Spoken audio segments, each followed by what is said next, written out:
सोचो, अगर एक राजकुमार रात के अंधेरे में अपना चेहरा छुपाकर गलियों में घूमे और अचानक ऐसी बातें सुन ले जो उसकी जिंदगी ही नहीं पूरे राज्य का भविष्य बदल दे। ये सिर्फ एक कहानी नहीं बल्कि एक ऐसा रहस्य है जिसे सुनकर तुम्हें भी यकीन नहीं होगा।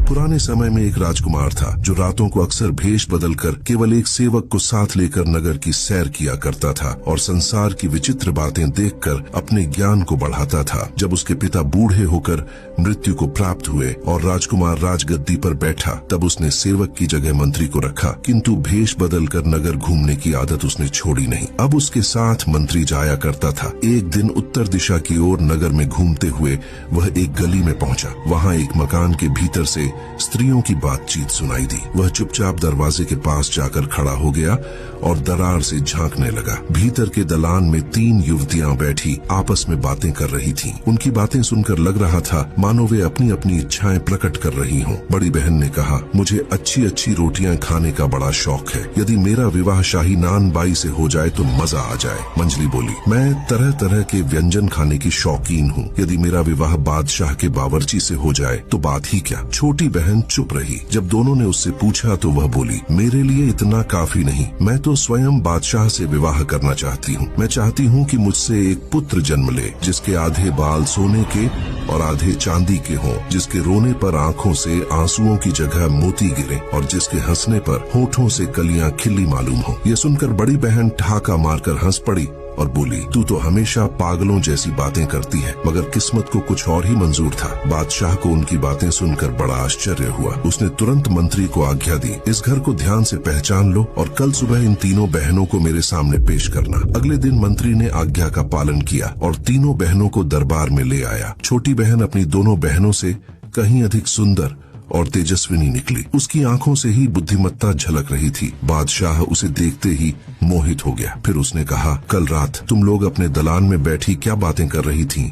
सच सच बताओ। खबरदार, एक भी शब्द गलत कहा तो तुम्हें इसका दंड मिलेगा। मैंने अपनी कानों से सब सुना है, इसलिए झूठ बोलोगी तो मुझे तुरंत पता चल जाएगा। ये सुनकर तीनों बहनें लज्जा से सिर झुकाकर बैठ गईं। शर्म और भय से उनकी जुबान बंद हो गई। जब दोबारा पूछा गया तो उन्होंने कहा, हमें याद नहीं कि हमने क्या कहा था। बादशाह ने उन्हें तसल्ली देते हुए कहा, तुम लोग भोली नहीं हो, निडर होकर बताओ रात आपस में क्या बातें कर रही थीं? तुम कोई बुरी बात नहीं कर रही थी। मैं केवल अपने सामने एक बार फिर से तुम्हारी बातें सुनना चाहता हूँ। उसी समय बादशाह की नरमी और न्याय प्रियता जाहिर थी। प्रजा की आवश्यकताएं पूरी करना मेरा फर्ज है। जहाँ तक हो सकेगा मैं तुम्हारी इच्छाएं पूरी करूंगा, पर याद रहे वही कहो जो कल रात कहा था। बयान बदला नहीं जाए। मजबूर होकर तीनों ने एक एक करके बताए कि पिछली रात वे क्या कह रही थीं और बादशाह सुनकर मुस्कुरा उठा। उसने अपने नान भाई और बावर्ची को बुलवाया और बड़े को बड़ी बहन का हाथ थमाया और बावर्ची को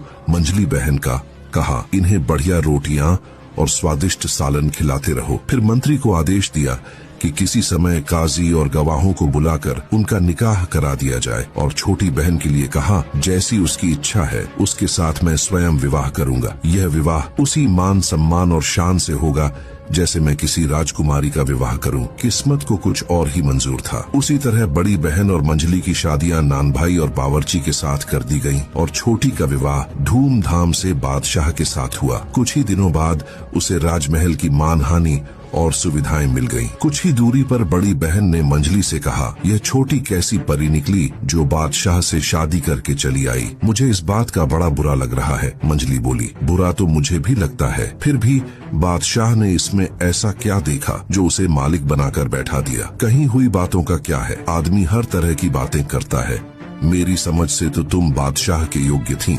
मुझे भी आश्चर्य होता है कि बादशाह की आंखें क्या देखकर अंधी थीं जब उसने तुम्हें नजरअंदाज कर दिया। दोनों ने सलाह दी कि अब बस उछाल मर्यादा और एक दूसरे को तसल्ली देने से काम नहीं चलेगा, कोई न कोई उपाय चाहिए। कुछ महीने बाद रानी गर्भवती हुई और यह सुनकर बादशाह बहुत प्रसन्न हुआ। उसने कहा कि उसकी प्रसूति और 40 दिन तक उसकी पूरी देखभाल हमारी जिम्मेदारी होगी। मेरी राय में यही ठीक रहेगा।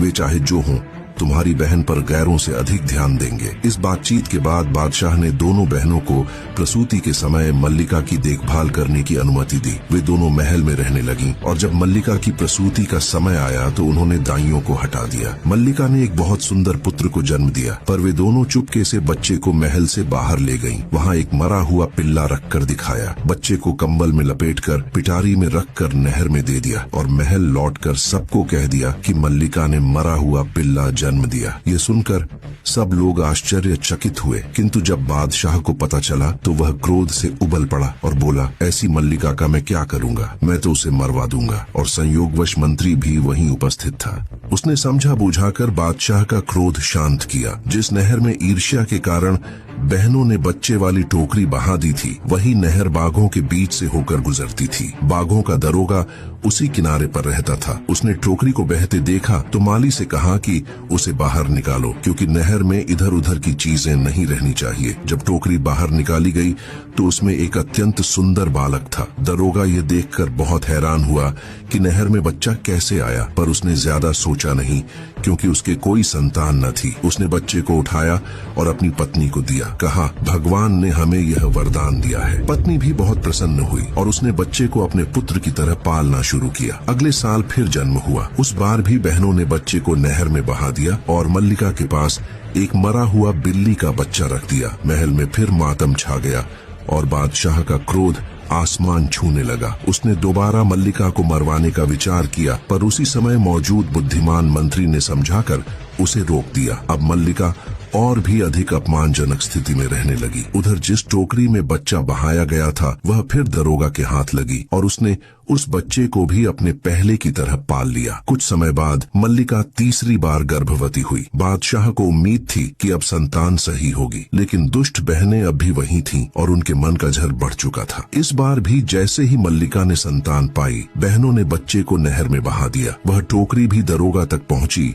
और उसने उसे ईश्वर का वरदान मानकर पाल लिया। उधर बहनों ने यह अफवाह फैला दी कि मल्लिका ने छूंदर को जन्म दिया है। इस बार बादशाह अपने क्रोध पर काबू न रख सका और बोला, ऐसी रानी बदनामी का कारण है, इसे अवश्य मरवा देना चाहिए। लेकिन दयालु मंत्री उनके चरणों में गिर पड़ा और मल्लिका की जान बचाने की गुहार करने लगा। बादशाह ने कहा, तुम इतना कहते हो तो उसे जान से नहीं मारूंगा, पर सजा जरूर दूंगा। ऐसी सजा दूंगा जो मृत्यु दंड से भी बढ़कर कष्टकारी होगी। इस बार सजा के बारे में मैं तुम्हारी कोई बात नहीं सुनूंगा। यह कहकर उसने इमारत के निर्माण वालों को बुलाया और आदेश दिया, जमा मस्जिद के ठीक सामने कैद खाना बनाओ और उसका द्वार खुला रखो। मल्लिका को एक लकड़ी के पिंजरे में कैद कर दिया जाए। जो भी नमाज पढ़ने आए मस्जिद में जाने से पहले मल्लिका के मुंह पर थूक जाए। जो आदमी ऐसा न करे उसे भी वही सजा दी जाएगी जो मल्लिका को दी जा रही है। मंत्री यह सुनकर चुप रह गया, पर मन ही मन सोचने लगा कि मल्लिका को जो सजा दी जा रही है वह उसके योग्य भी नहीं है। पर बादशाह ने जैसा कहा वैसा ही करवा दिया गया। सही कैद खाना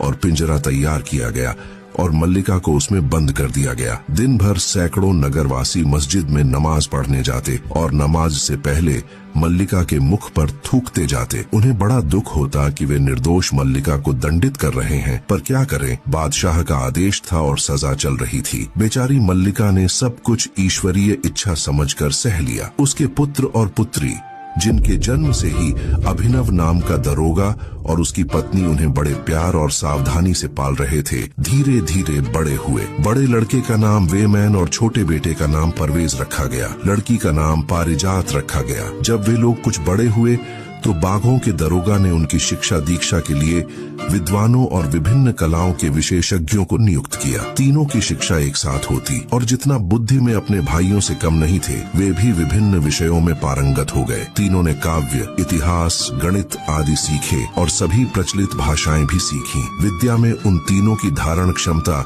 इतनी तेज थी कि उनके गुरु कहते थे, ये लोग कुछ ही दिनों में हमसे भी बढ़कर विद्वान हो जाएंगे। इन्हें कोई बात सीखने में देर नहीं लगती। लिखने पढ़ने के अलावा उन्होंने घुड़सवारी, धनुष विद्या और शस्त्र संचालन आदि की शिक्षाएं भी लीं और जल्दी उनमें प्रवीण हो गए। साथ ही पारिजात ने गाना और वादन भी सीख लिया। दरोगा को पहले से ही शक था कि ये लोग सही महल में जन्मे होंगे। अब उसमें पूरा विश्वास हो गया। उस दरोगा को हमेशा लगता था कि उसका छोटा सा घर उन बच्चों के रहने योग्य नहीं है, इसलिए उसने शहर के बाहर जंगल के समीप उनके लिए एक विशाल भवन बनवाना शुरू किया। अपनी देखरेख में उसने महल का निर्माण कराया और जब भवन तैयार हुआ तो उसकी दीवारों पर श्रेष्ठ कलाकारों से सुंदर चित्र बनवाए। महल को हर प्रकार की सुंदर और मूल्यवान वस्तुओं से सजाया गया। पास ही उसने एक मनोहर पुष्प वाटिका भी तैयार करवाई जहां लोग समय बिताकर मन बहला सकें। इसके अलावा उसने कई जंगली जानवर भी वहीं रखवाए ताकि घर के पास ही शिकार खेला जा सके, क्योंकि शिकार करना एक अच्छी कसरत और स्वास्थ्य का साधन माना जाता था। जब महल पूरी तरह बनकर तैयार हो गया तब दरोगा ने बादशाह से निवेदन किया, मैंने जंगल के पास एक नया मकान बनवाया है, यदि अनुमति मिले तो बाग के छोटे मकान को छोड़कर अब वहीं रहने लगूं। बादशाह दरोगा से प्रसन्न था, इसलिए उसने तुरंत अनुमति दे दी। कुछ वर्ष पूर्व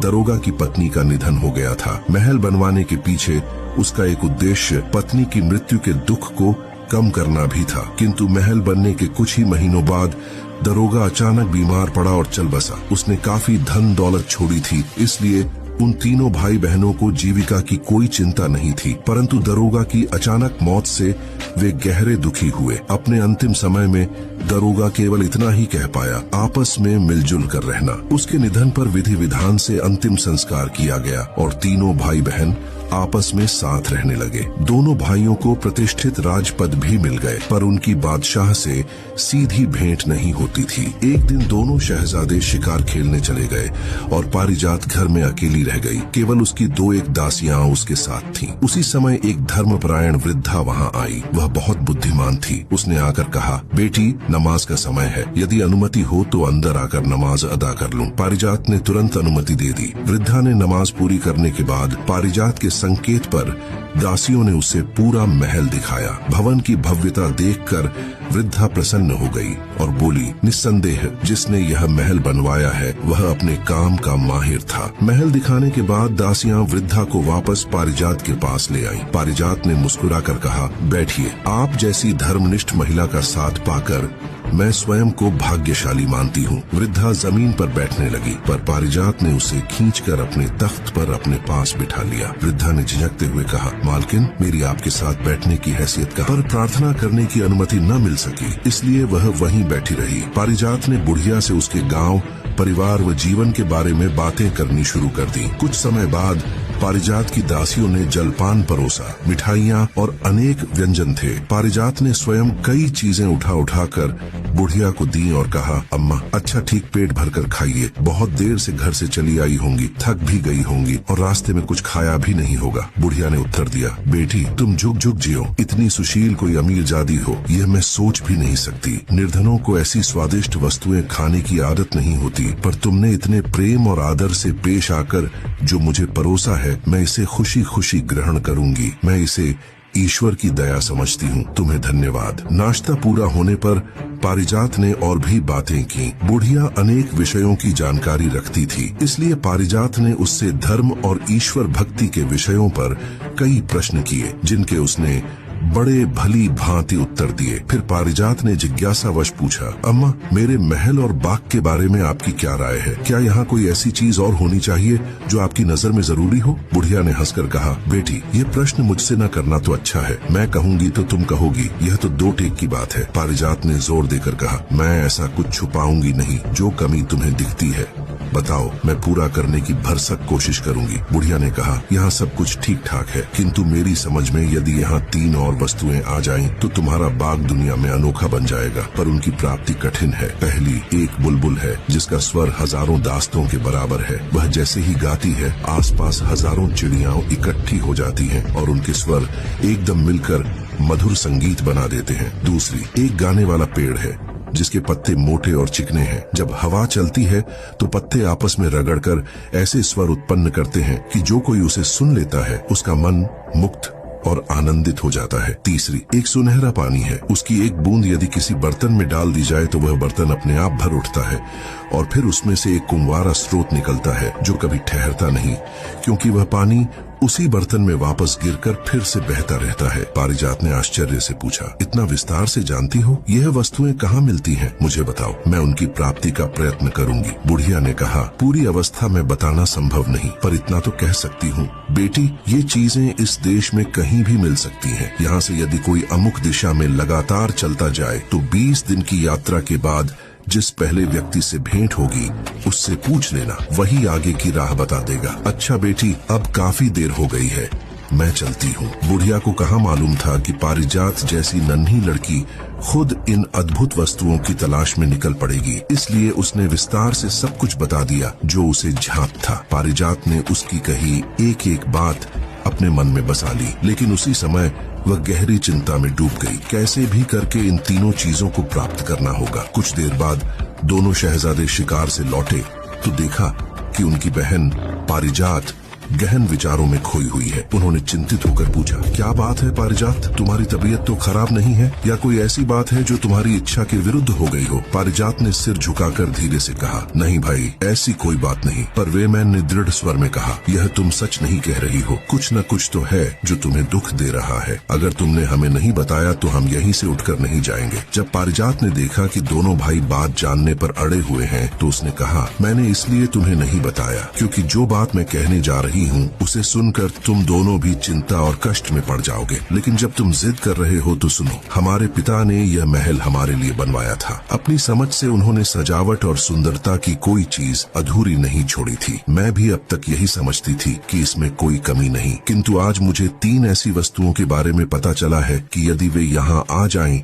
तो हमारा महल दुनिया में अद्वितीय हो जाएगा। वह आगे बोली, पहली बुलबुले हजार दस्ता, जिसका संगीत सुनने और जिसके स्वर में स्वर मिलाने के लिए हजारों पक्षी एकत्र हो जाते हैं। दूसरी गाने वाला पेड़, जिसके मोटे और चिकने पत्ते जब आपस में रगड़ खाते हैं तो उनसे ऐसा मधुर संगीत निकलता है कि हर सुनने वाला मंत्रमुग्ध हो जाता है। तीसरी सुनहरा पानी, जिसकी केवल एक बूंद से कभी न रुकने वाला फव्वारा फूट पड़ता है। और मैं इसी चिंता में डूबी हूँ कि इन्हें कहाँ से और कैसे प्राप्त करूँ। यह सुनकर उसने दोनों भाइयों से कहा, अगर तुम यह बता दो कि ये चीजें किस दिशा में मिलेंगी तो कल सुबह ही मैं निकल पड़ूंगी। मुझे जरा भी संदेह नहीं है, बस इतना चाहती हूँ कि तुम दोनों यहाँ रहकर महल का कामकाज संभालो। तभी वेमैन बोला, साहस और बुद्धि तो तुम में भी किसी से कम नहीं है। परवेज ने कहा, भाई लेकिन मैं बड़ा हूँ, इसलिए इस मामले में आगे मुझे ही होना चाहिए। दूसरे दिन बहमन ने अपनी बहन से पूरी जानकारी ली और अस्त्र शस्त्र लेकर घोड़े पर सवार हो गया। यह देख पारिजात रो पड़ी और बोली, भैया मैं बहुत दुष्ट हूँ, अपने जरा से शौक के लिए तुम्हें मुसीबत में डाल रही हूँ। मैं अपनी मांग वापस लेती हूँ, अब कभी इन तीनों चीजों का जिक्र भी नहीं करूंगी, तुम मत जाओ। वेमैन ने गंभीर स्वर में कहा, एक बार कमर कस ली तो पीछे नहीं हट सकता। बहन, अगर मैं ये सफर नहीं करता तो जीवन भर यह खटकता रहेगा कि मैंने साहस क्यों नहीं किया। इतना कहकर उसने अपनी बहन को एक खंजर दिया और बोला, जब तक यह खंजर सही सलामत है समझना मैं सुरक्षित हूँ, लेकिन यदि इसमें से खून की बूंदें टपकने लगे तो जान लेना कि मैं अब जीवित नहीं हूँ। यह सुनकर परवेज और पारिजात दोनों अधीर हो उठे और उससे कहने लगे, ऐसी खतरनाक यात्रा मत करो। लेकिन वेमैन ने उनकी बातों पर ध्यान नहीं दिया और घोड़े को दौड़ा दिया। रास्ते भर वह मन ही मन यही सोचता रहा कि कहीं दाएं बाएं मुड़ न जाए। 20 दिन की लंबी यात्रा के बाद जब वह फॉरेस्ट की राजधानी से आगे बढ़ा तो सोच में पड़ गया, अब आगे जाऊं या नहीं। इसी बीच उसकी नजर एक अजीब दृश्य पर पड़ी। एक गाने वाले पेड़ के नीचे एक झोपड़ी बनी थी और उसके बाहर एक बूढ़ा बैठा था। ध्यान से देखने पर ऐसा प्रतीत होता था मानो कोई साधु वहाँ तपस्या में लीन हो। उसके बाल बर्फ की तरह सफेद थे, दाढ़ी मूछें और बाकी शरीर के बाल इतने बढ़े हुए थे कि पूरा शरीर उनसे ढक गया था। उसके हाथ पांव के नाखून बहुत बड़े होकर नुकीले किलों जैसे दिखाई देते थे। शरीर पर केवल एक लंबी टोपी थी और नीचे चटाई से उसने अपने अंग ढक रखे थे। ऊपर तक फैले बालों से वह और भी विचित्र प्रतीत होता था। वेमैन ने देखते ही समझ लिया कि यह कोई तपस्वी या सिद्ध पुरुष है जो ऐसे दुर्गम और निर्जन स्थान में बिना खाए पिए साधना में लीन रहता है। बहमन को तो किसी व्यक्ति की तलाश थी, क्योंकि उसे यही बताया गया था कि 20 दिन की यात्रा के बाद जो पहला आदमी मिलेगा वही इन दुर्लभ वस्तुओं का पता बताएगा। उसने सोचा, संभवतः यही वह पहला और आखिरी आदमी है, और अगर कोई इन दुर्लभ वस्तुओं के बारे में बता सकता है तो वह तपस्वी ही होगा। वेमैन घोड़े से उतरा और जाकर उस वृद्ध तपस्वी को प्रणाम किया। तपस्वी के मुख से कोई ध्वनि सी निकली, पर समझ में कुछ न आया। कुछ देर ध्यान से देखने के बाद बहमन ने समझा कि लंबी दाढ़ी, मूंछ और उलझे बालों से उसका मुख इस तरह ढंका है कि आवाज घुट कर रह जाती है। वेमैन ने अपने घोड़े को पास के पेड़ से बांधा और तपस्वी के पास जाकर प्रणाम किया। फिर अपनी जेब से एक छोटी कैंची निकाली और बोला, तपस्वी पिता, आपकी बात मैं ठीक से समझ नहीं पाया। यदि आप अनुमति दें तो मैं आपकी दाढ़ी मुंह छांट दूं। इन्हीं के कारण आपकी शक्ल कुछ छिपी हुई लगती है। तपस्वी ने सहमति दे दी। वेमैन ने ध्यान से दाढ़ी और मूंछ काट दी तो तपस्वी का चेहरा बिल्कुल बदल गया, जैसे कोई बूढ़ा फिर जवान हो उठा हो। वेमैन बोले, यदि मेरे पास दर्पण होता तो मैं तुम्हें दिखाता कि दाढ़ी मूंछ कटने के बाद तुम न केवल बूढ़े नहीं लगे बल्कि जवान भी दिखाई देते हो। तपस्वी इन बातों पर मुस्कुराया और बोला, बेटा, तेरी सेवा से मैं प्रसन्न हूँ। अब बताओ, इतनी दूर किस काम से आए हो? जहाँ तक मेरी मदद पहुँचती है